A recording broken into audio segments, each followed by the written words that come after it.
Welcome to the Sting Report, your official source for everything Alabama State athletics. I'm Caitlin Baxter alongside my lovely co host, George Schmidt.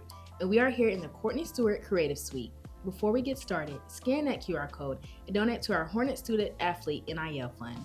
To support our student athletes, we really appreciate it. All right, let's get into it. Last week, men and women's tennis picked up a hard-fought 4-3 win at home against AUM on Friday, January 30th. Next up, keep your eye out for women's basketball as they pick up some momentum, defeating Bethune-Cookman 78-60 and Southern 61-57, marking their fifth straight win. Go Lady Hornets! Men's basketball defended home court with a 79-66 victory over Florida A&M. The student section was wild, and some amazing basketball was played. Take a look here.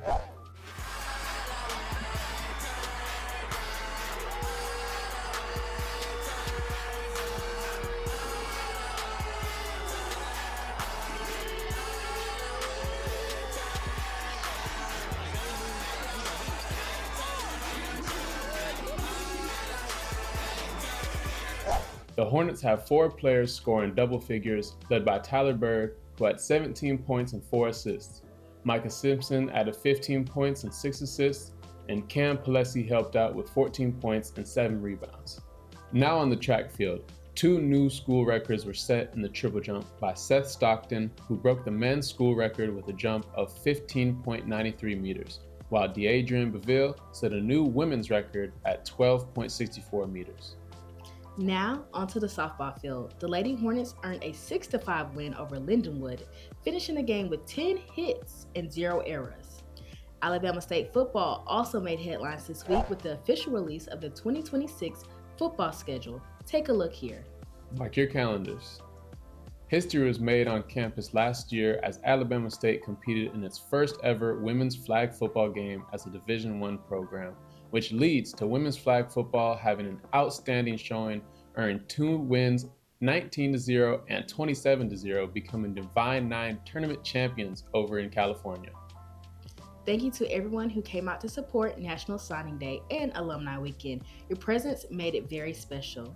We also want to recognize National Girls and Women in Sports Day, celebrating the impact, leadership, and excellence of women across athletics. Congrats to our newest football signees, Christian Walker, Joshua Woods, and Joe Hampton. Welcome to Hornet Nation. Be sure to save the date for the upcoming Eddie Robinson Jr. football camps.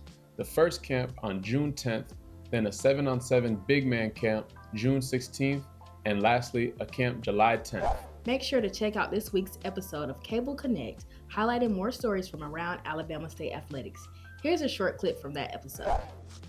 Okay. And so, quick question for both of you. Obviously, you know who's going to the Super Bowl, Yep. right? But who did you call, like the first person you called, even though it was all over the news, right? You had to call somebody. Who was the first person you called?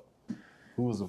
Well, probably, everybody was there. Because keep in mind, I had played with Jacksonville for 2 years, and I went back to the Titans. So I'm playing in the city that I was still living in Jacksonville. So all of my friends and fraternity brothers, mom, dad, family, they were all right there. So after the game, it was just the excitement of knowing, hey, man, we're going to the Super Bowl. But it was, to answer that question, I do remember calling Coach Markham, and I invited him to come to the game.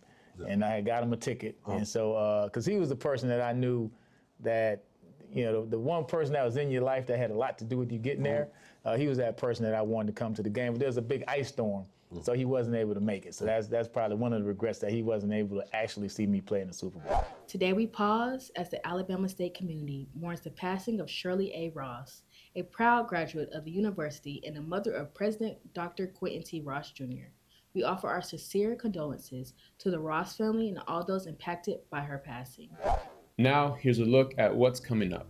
Today, Monday, February 9th, men's basketball at Southern tip-off at 6:30 p.m. On Thursday, February 12th, we have women's basketball versus Mississippi Valley State at home, 6 p.m. Make sure to bring the energy, Hornets. Friday, February 13th, softball takes on St. John's at 3 p.m., then Loyola Chicago in Leesburg, Florida.